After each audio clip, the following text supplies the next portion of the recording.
Fala, meus punheteiros de sigilo, vocês estão bonzinho?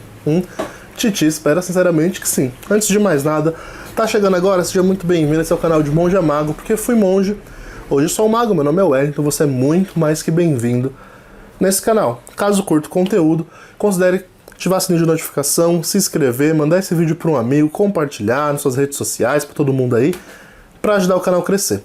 Você que já é inscrito já sabe o seu dever, né? Já fez? Espero que sim.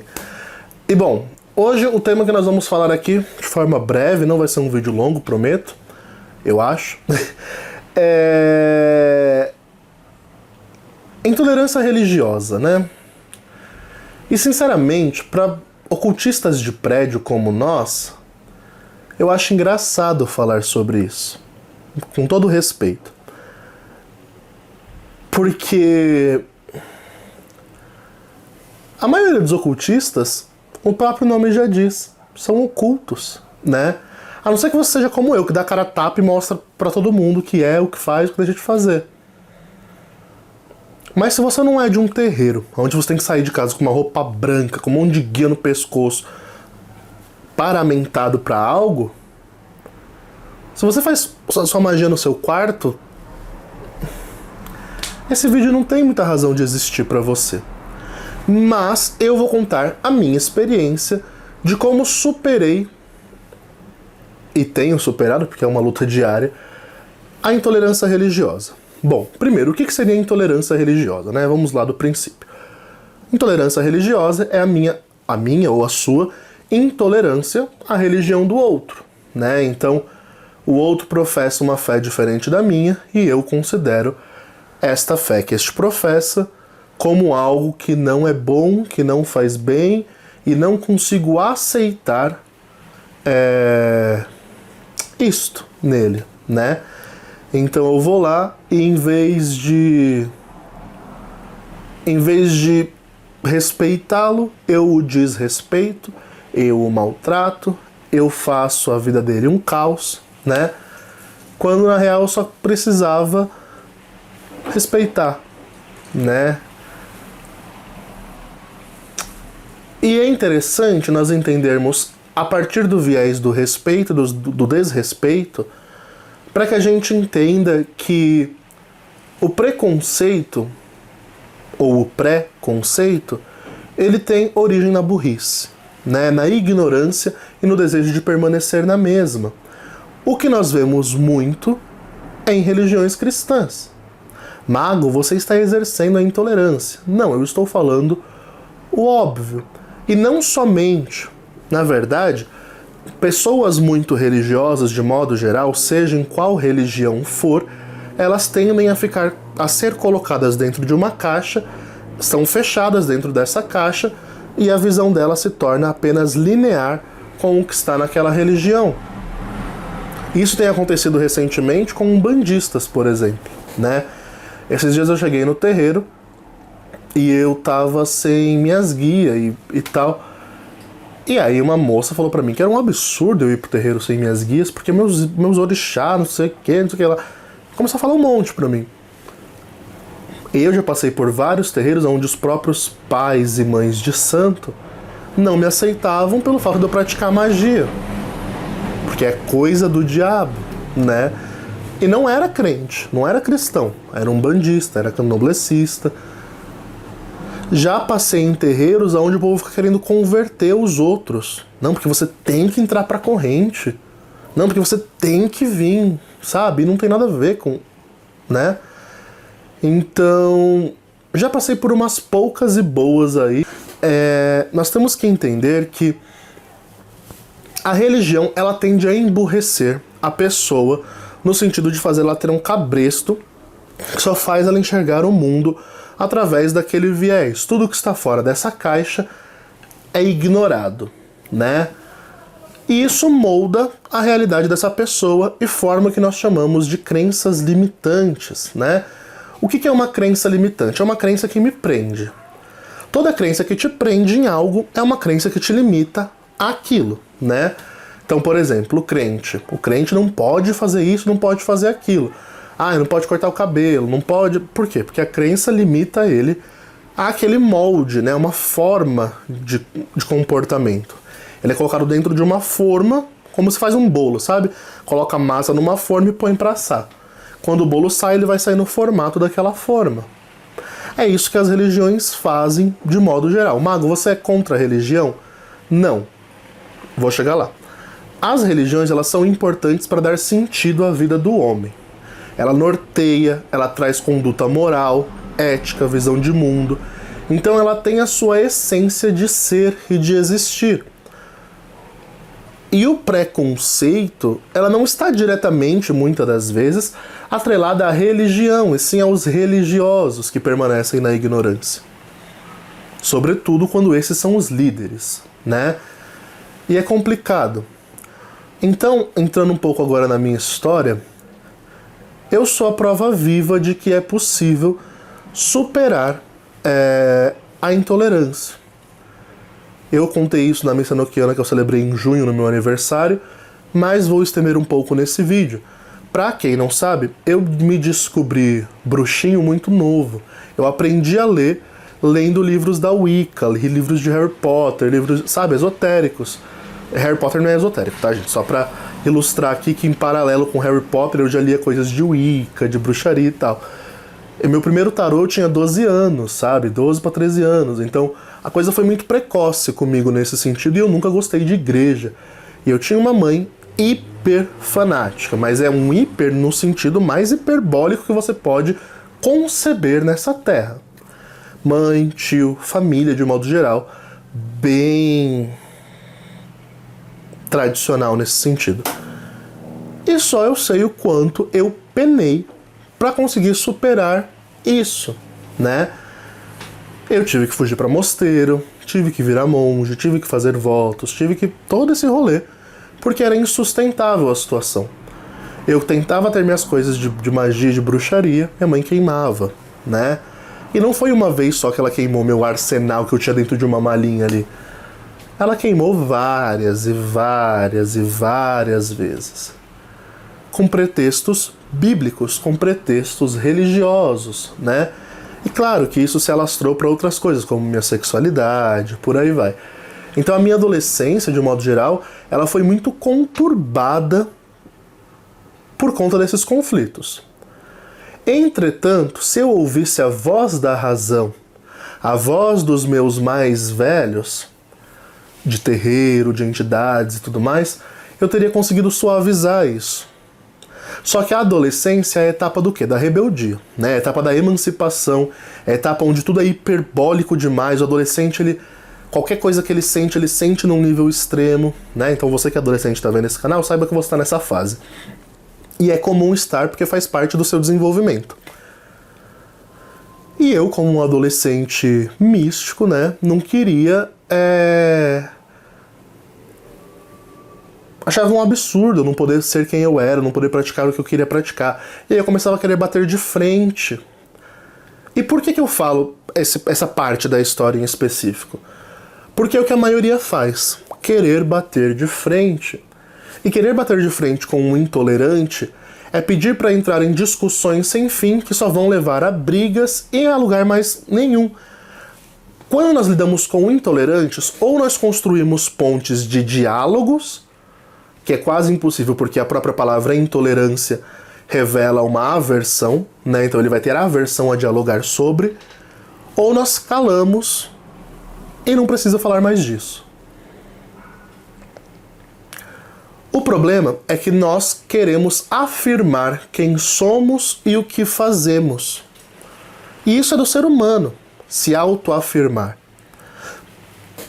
Seja na sua sexualidade, seja nos seus gostos pessoais, seja no que for. Há uma necessidade de afirmação para uma necessidade de personificação, de identificação. E é aí que o rolo acontece. Então, por conta disso, né, de não saber como lidar com o intolerante, com a figura do intolerante que morava comigo, que tinha autoridade sobre mim, eu degringolei por um caminho muito ruim de depressão, de não encontrar mais sentido na vida, porque eu tinha, como podia, né, os deuses me colocarem numa família tão preconceituosa e abominável. Eu era a ovelha negra, a ovelha arco-íris da família. Foi um caos, assim. E pra fugir disso, a única saída que eu tive na situação, no ponto que chegou, foi fugir pro mosteiro. E por ironia do destino, foi lá que eu aprendi bases de magia cerimonial, foi lá que eu recebi iniciações mais fortes e tudo mais, né? Então, duas coisas aqui, né? A primeira, se dê tempo de amadurecer. Dê o seu tempo de crescer. Dê o seu tempo de ter as coisas no seu devido momento. A segunda coisa aqui. A magia, ela não vai fugir de você. Ela não vai fugir da sua vida. E é importante a gente falar isso. Por quê? Porque quando a gente começa a estudar, sobretudo o ocultismo, que é algo que traz resultados para nossa vida, a gente quer fazer aquilo para ontem. A maioria, né, do povo que estuda mesmo o rolê, que quer se aprofundar, que quer praticar, não procura a prática somente por uma questão de estudo, né, teórico. Procura a prática porque quer mudar alguma coisa na sua realidade. É o que a magia se propõe, afinal de contas. Seja a realidade subjetiva ou objetiva. E aí a gente quer fazer isso para ontem. Só que aí você está num país onde a população é praticamente toda cristã, onde a população tem muito analfabetismo ainda, funcional, né? Eu não digo analfabetismo de não estudar, mas de não querer ler, de não querer se aprofundar, de não querer se abrir, né? Nós vivemos num país onde muitas e muitas pessoas dão a vida por causa de líderes religiosos, né? Então, assim, é muito complicado porque nós temos um país de pessoas fanáticas. E aonde há fanatismo, não há espaço para diálogo ou debate. E aí o que te resta como ocultista? Bater de frente? Pode ser. Mas talvez o seu destino possa ser igual ou pior que o meu.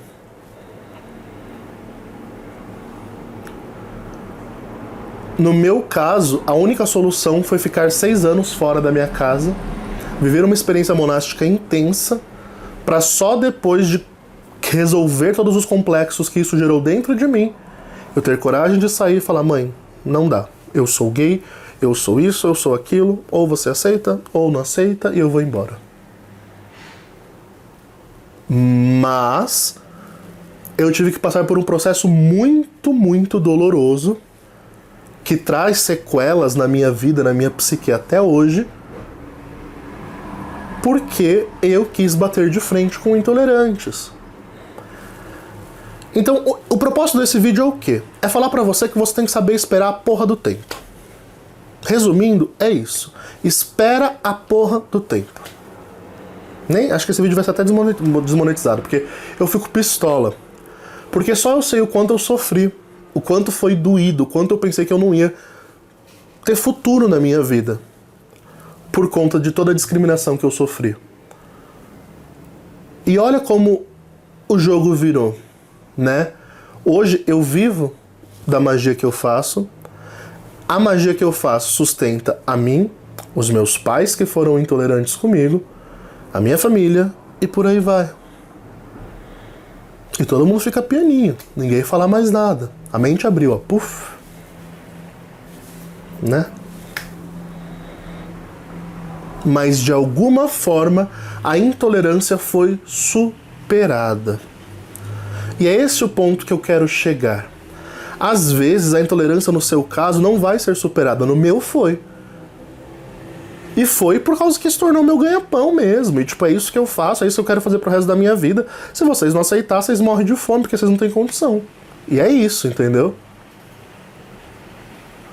Agora, se a situação fosse diferente, até hoje eu estaria sofrendo intolerância, tendo que praticar coisas escondidas. Por quê? Porque quando eu tinha lá meus 20, 25 anos, eu tinha acabado de sair do mosteiro, acho, fazia um ano, Eu fui acender uma vela colorida no meu altarzinho, pequenininho na época ainda, bem michuruca. Eu fui acender umas velas coloridas lá pros orixá. Eu já tinha, acho que 25 ou 26 anos. E a minha mãe viu aquilo e veio me bater. Vocês têm noção? Eu não era mais um adolescente. E aí eu segurei a mão dela e falei, não, chega. Eu não vou mais admitir isso. E ficou brava, e chorou, e esperneou. Falou que eu ia pro inferno, e não sei o quê. E acabou. Foi o basta que eu dei. Eu segurei a mão dela e falei, chega, eu não vou mais tolerar isso. Então, aqui a gente tem que entender que eu fiz isso por quê? Porque eu tinha condições de sair da casa dos meus pais, morar sozinho, já era emancipado, já tinha meu trabalho. Então, não foi um bater de frente, foi uma necessidade que eu tinha na época ali, de acender vela e tal, fazer uma coisa que tinha que fazer, e não tinha onde fazer, então tinha que ser ali mesmo. Mas, eu tinha como me sustentar caso algo desse ruim, entende? Então, o que eu falo pra você que tá começando no rolê agora, sobretudo se você é novinho, 16, 17, 18 anos, 20 anos, né?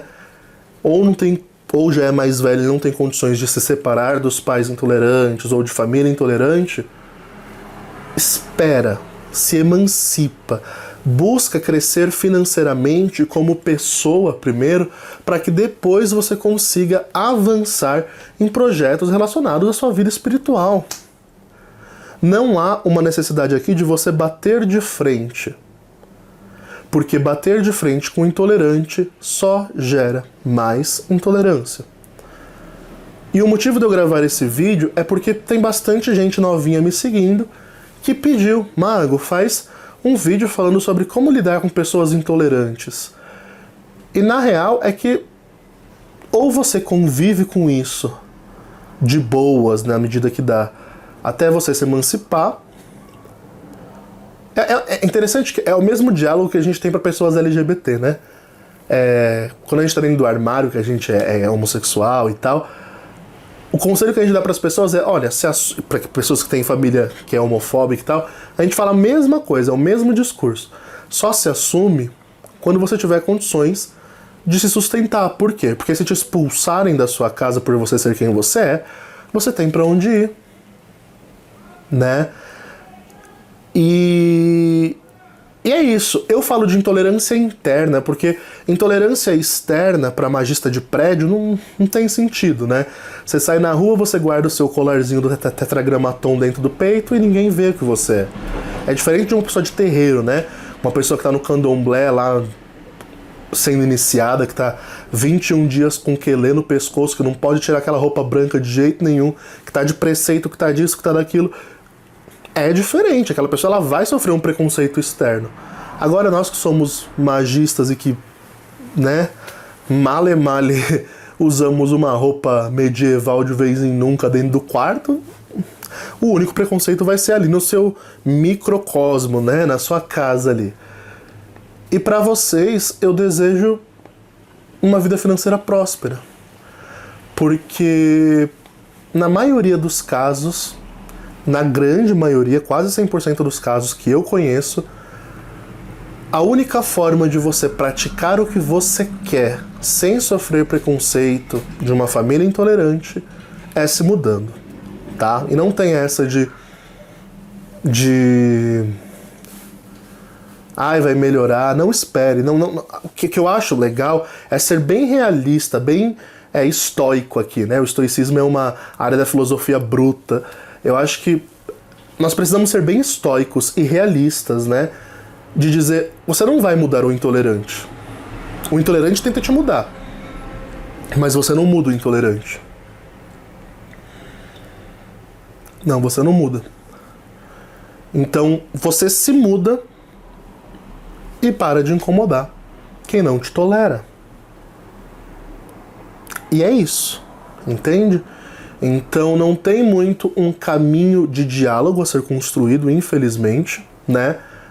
O que é bom? Você manter suas práticas em segredo na medida do possível, tentar não praticar na frente dessas pessoas ou quando elas estiverem em casa,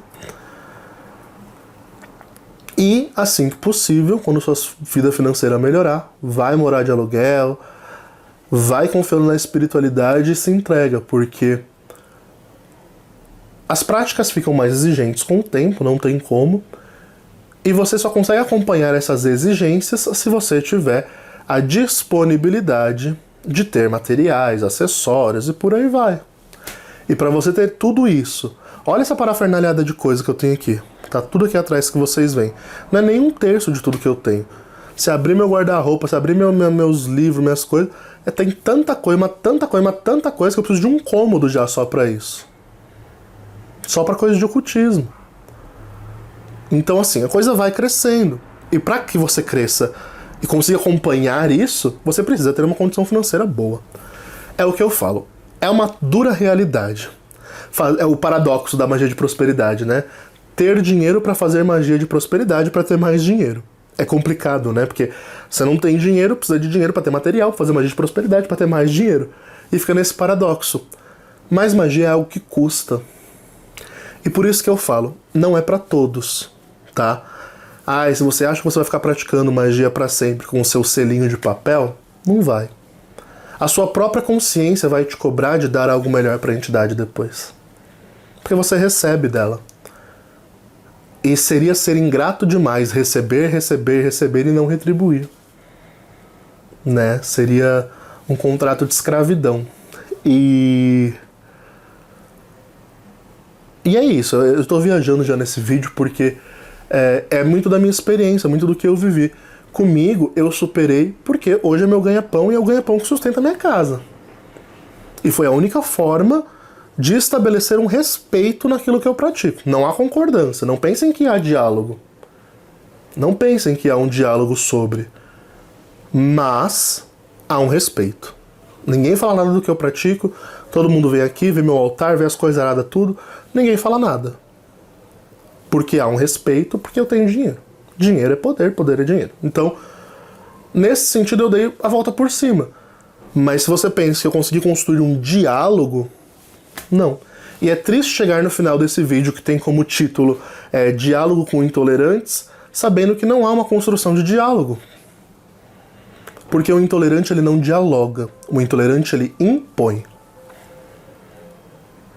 E ele vai impor a opressão dele em você, quer você queira, quer você não queira. Então o melhor a fazer é manter suas coisas em segredo até que você consiga se emancipar e ter a sua própria condição, a sua própria casa, o seu próprio local de prática. E isso pra você que é solitário, né? Tem gente que é de ordem, que é de coven, que é disso, que é daquilo, que só faz as práticas num local X. Aí não tem nem porque esse vídeo é pra você, né? Mas você que sofre preconceito dentro de casa por ser quem é, eu digo que, infelizmente, é um caminho quase sem solução, a não ser que essa pessoa se desvie do caminho religioso dela, né? Porque aí ela deixa de ser intolerante, ela vai abrindo mais a cabeça, né? Eu consegui esse feito, né, com minha mãe. Minha mãe hoje em dia ela não faz mais parte desses movimentos malucos de renovação carismática, essas coisas de doido. Ela gosta, mas ela não faz mais parte como ela era antes, né? E isso melhorou muito a nossa convivência. Muito, muito mesmo, assim. Da água pro vinho, praticamente. Mas não pense que isso significa que existe um diálogo positivo com relação ao quem eu sou, o que eu faço, o que eu pratico. Não existe. Respeita, mas não se toca no assunto. Sabe aquela musiquinha do Não Falamos do Bruno? Então, eu sou o Bruno. Eu sou o tio Bruno lá da animação lá. E é isso. Então, gente, me desculpa esse vídeo melancólico, mas infelizmente não há uma solução de diálogo plausível ou possível, ou um copyright de como você dialogar com quem é intolerante. Se a pessoa se abre ao diálogo, ela não é intolerante. E aí talvez você tenha um preconceito sobre aquela pessoa. Eu conheci raros, acho que 3 na verdade, pessoas da minha vida inteira, cristãs, que se abriram a dialogar sobre religião de forma saudável, sem impor, sem aquela coisa de porque é inferno, céu e o que eu acredito é o que todo mundo tem que acreditar, sabe? pouquíssimas pessoas eu consegui... eu contei nos dedos ao longo de toda a minha vida, eu me lembro de 3. O resto é tudo intolerante. Com o intolerante, você não dialoga, você se esquiva dele e vai e segue sua vida. Tá bom? Então, desculpa esse vídeo de sexta-feira, eu sei que de sexta-feira vocês gostam de um vídeo mais didático, mas nossa, minha caixinha de pergunta do Instagram lotou de gente dando sugestão de vídeo para eu falar como lidar com intolerantes religiosos. E a real é que a única forma de lidar com isso é ocultando quem você é, até que você consiga se emancipar. Porque bater de frente com o intolerante, se você é oprimido ou dependente dele, só vai te fazer mal. Experiência própria, lembre-se da minha história de vida. Tá? Ai, Mago, mas porque aconteceu com você, vai acontecer com todo mundo? Olha, não é só comigo que aconteceu com várias pessoas que eu conheço, né? Que tiveram que sair de casa, que passaram fome, que, sabe, que sofreram bastante por ser quem é e não querer guardar. Então, eu entendo o seu furor juvenil, eu entendo essa paixão de querer expor, pôr tudo pra fora, mas eu entendo também que a vida ela é feita de etapas. Quando você é adolescente, você está na etapa de se formar. Se forme, estude, se dedique a estudar, a meter o louco, a viver uma vida normal. Na medida do possível, né? E aí quando você crescer, tiver suas condições, tiver um saláriozinho bacana que dê pra pagar um aluguel e sobreviver, o que hoje em dia no país de Biruliro tá raro, aí você vai lá e se revela mesmo e que se lasque, né? Porque na sua casa vai ser do seu jeito, sabe? Na sua casa você pode colocar tetragramaton no teto, no chão, no lado que você quiser, porque é a tua casa. Eu já sonho, minha casa vai ter um altar central de Hecate, minha casa vai parecer um mosteiro, vai parecer uma casa religiosa, todo lugar vai ter um altar pra uma divindade lá. Na porteira vai ter Exu, né? Vai ter o meu quarto de prática, e por aí vai. E quem quiser entrar tá bem-vindo, quem se incomodar, achar que é coisa do diabo, não entra. É a minha casa. Então vocês entendem que a gente vai conquistando ao longo da vida? Estamos em tempos muito difíceis para isso. Então, a solução, para você que já é mais velho e ainda não conseguiu sair da casa dos seus pais, como eu, a solução é ou adquirir um respeito por ajudar na casa, de alguma forma com isso, como eu faço, ou manter em segredo e tendo sua própria vida, o seu cantinho ali, você vai praticando escondidinho até você conseguir se libertar disso. E é sobre, gente. Então, é isso. Precisando de um trabalho de magia, consulta oracular, cursos e tudo mais, acesse o nosso site, chama na DM lá do Instagram, segue nós nas redes sociais e é isso, gente. Demais. Fiquem bem, abominem o biruliro e falou!